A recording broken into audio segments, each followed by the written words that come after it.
Agora, prefeito, eu sei que você não vai fugir das coisas. Eu, às vezes, ouço uns malucos aí falando em impeachment do prefeito João Henrique.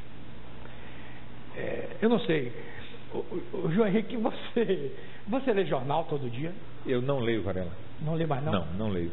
Por que não lê? O tempo é curto. Nós temos que maximizar o nosso tempo. Então eu gosto de assistir programas como o seu, por exemplo, que nos informam de forma rápida, ágil e online. E não tenho tido tempo realmente de ler jornais. Gostaria de ter mais tempo para isso. Mas uma cidade como Salvador, com 3 milhões de habitantes, chuvas se aproximando. Hoje nós estamos com 4 grandes transatlânticos encostados no Porto de Salvador. Mostramos isso ontem. E um dia como o de hoje, que cai uma tromba d'água dessa que ninguém esperava, e aí os problemas no trânsito também se apresentam, não é? Isso. Então, nosso tempo é muito curto, nós temos que potencializar e maximizá-lo realmente. Isso. Prefeito, o senhor mandou cortar metade dos terceirizados, é verdade isso? Aproximadamente. Por quê? Despesa. Por que esse corte nesse pessoal? Por quê? Bem, para dar prioridade ao concurso público. Na verdade, o concurso público ele dá mais segurança e estabilidade ao trabalhador. Ele agrada mais ao Tribunal de Contas. E ele dá mais segurança à prefeitura de um modo em geral, porque o funcionário público ele tem fé pública. Ele tem que responder, por exemplo, se ele cometer um ato, a um processo administrativo, que o terceirizado não responde. Então você tem mais formas de controlar a ação do servidor público do que a ação do terceirizado. Em termos de despesa, o funcionário concursado custa menos também do que o funcionário terceirizado, que em alguns casos custa até 3 vezes mais ao município do que o funcionário concursado, que tem todas aquelas taxas de provisão para indenização e outras taxas de administração. Isso faz com que o servidor às vezes saia até, em alguns casos, 3 vezes mais caro do que o servidor concursado. Então são medidas de saneamento financeiro. Nós queremos equilibrar as contas de uma prefeitura que tem a 25ª receita pública per capita mais baixa das 26 capitais do Brasil. Prefeito, o povo quer saber o seguinte: é compatível a despesa do município com a receita? Não é compatível. Salvador hoje atua como se fosse um mini governo. Nós temos aí portas abertas diariamente, principalmente na área da saúde pública. Eu trouxe até comigo aqui o nosso secretário, Dr. Gilberto José. Nós temos portas abertas para atender diariamente na cidade toda a população da Bahia. Ou seja, 12 milhões de pessoas têm as portas abertas dos postos de saúde da prefeitura, de hospitais públicos do estado e de toda a rede conveniada de saúde com a prefeitura de Salvador. Ou seja, nós temos uma receita para uma população de 3 milhões, mas nós temos que estar diariamente com as portas abertas da nossa rede municipal, como o estado também está com as suas portas abertas, mas o estado tem a responsabilidade de ser um poder estadual. Agora nós somos um poder municipal e, no entanto, estamos com portas abertas para atender 12 milhões de pessoas, quando a minha receita de SUS, por exemplo, equivale a uma população de apenas 3 milhões de pessoas. Isso sem falar nos municípios muito ricos que existem próximos a Salvador, mas cuja cultura é a de colocar os doentes na ambulância e mandar em direção a Salvador. Você sabe disso, seu programa já mostrou isso muitas vezes aqui. As ambulâncias começam a entrar em Salvador a partir das 4, 4h30 da manhã e ficam aquelas filas enormes. Média de 100 ambulâncias amanhece no HGE aqui, oriundas do interior do estado. E vem também para os nossos postos de saúde. Mas não é possível atender o cara do interior e cobrar da prefeitura do interior, não, prefeito? Esse sistema de compensação foi falado no passado no governo de Fernando Henrique, mas não foi adiante. Não foi feito até hoje esse sistema de cruzamento e compensação. Então acaba ficando nas costas mesmo, é da prefeitura de Salvador.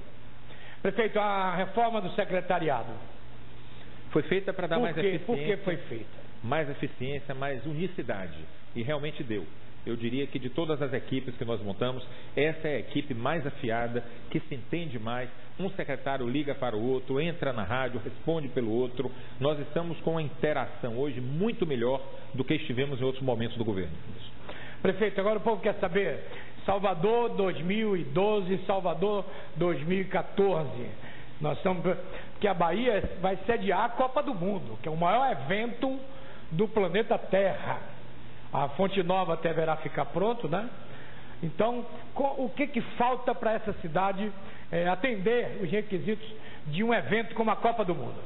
Falta muita coisa. Eu diria que, em primeiro lugar, levantar nossa autoestima.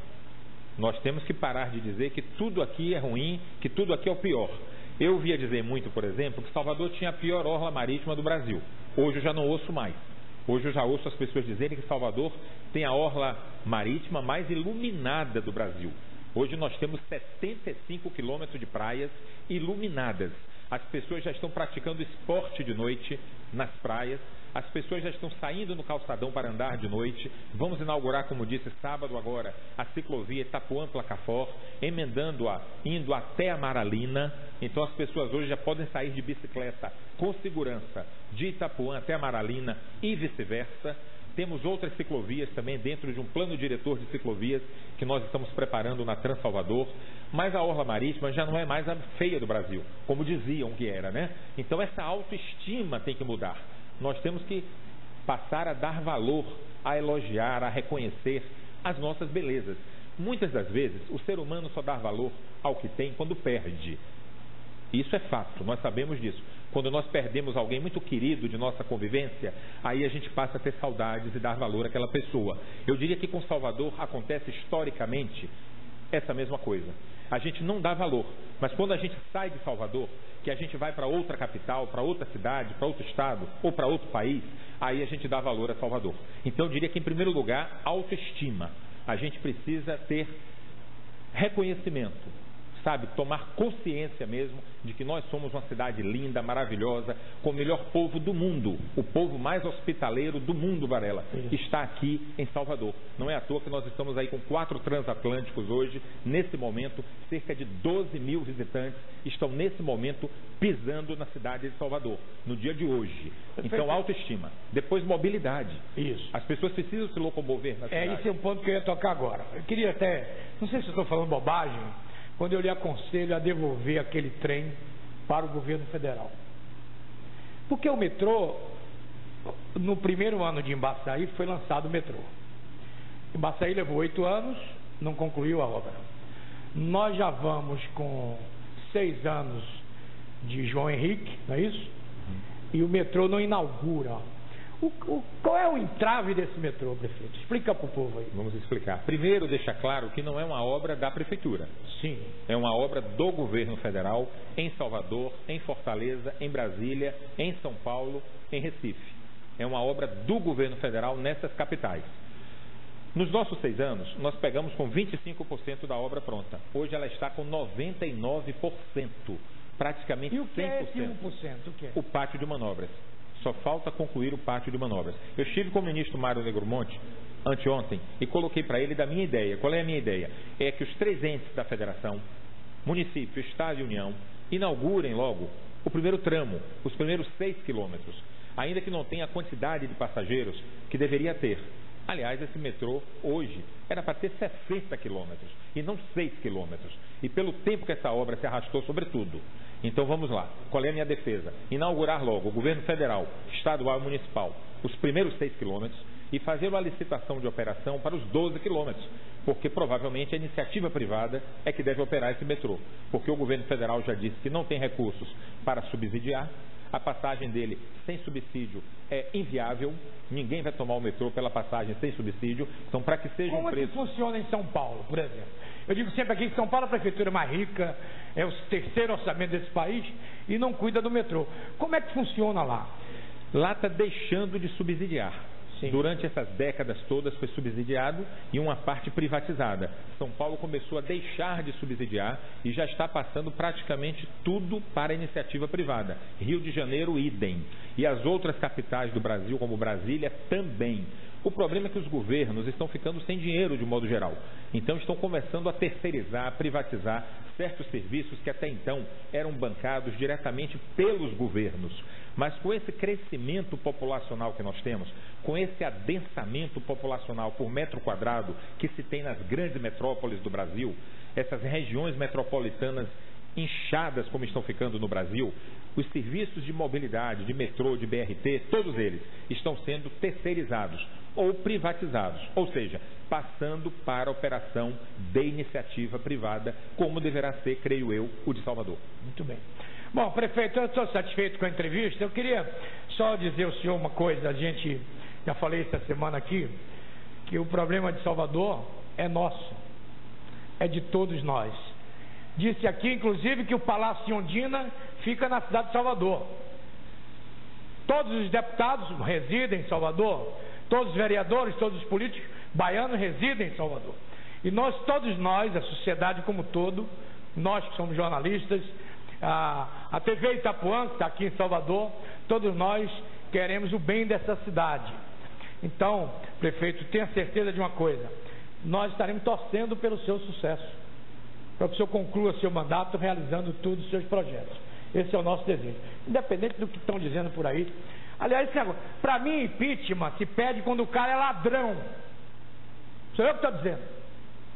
Pediram impeachment de Collor porque tinha uma quadrilha roubando. E João não tem esse defeito, amigo. Aí não. Tem um vereadorzinho aí de droga que está espalhando, pedindo isso. Maluco, tem que algemar e levar para o hospício e amordaçar. Você só pode pedir impeachment de uma pessoa se for por desonestidade. Nós temos que torcer para que Salvador dê certo. Eu, por exemplo, amo essa cidade. A Record está ali, o Paulo Dropa está ali. Já fui convidado muitas vezes para sair da Bahia, né, Paulo? Dessa cidade eu não saio. Eu quero ver essa cidade, ó. Boa sorte, João. Obrigado, Varela. Obrigado a todos, a sua produção. Deixar meu abraço aqui a Paulo Dropa também, a toda a sua equipe, e dizer que estamos à disposição, com chuva ou sem chuva. Isso. A cidade que nós amamos é Salvador, a cidade que nós precisamos preparar para a Copa do Mundo e levantar cada vez mais a nossa autoestima, a felicidade do nosso povo. É a cidade que a gente mora, que a gente cria nossos filhos, é a nossa cidade, essa cidade queridíssima e amada que é a nossa Salvador. Seu percentual de votos, prefeito, quando o senhor foi eleito agora, na última eleição, quantos votos o senhor lembra? Cerca de 56% no segundo turno. Dos votos? Dos votos válidos. Foi primeiro colocado em todas as urnas, o prefeito João Henrique. E aí o povo tem que acreditar que vai dar certo. Boa sorte, prefeito. Obrigado, Varela. Deus lhe abençoe. Obrigado. Torcendo por você e pela cidade, ok?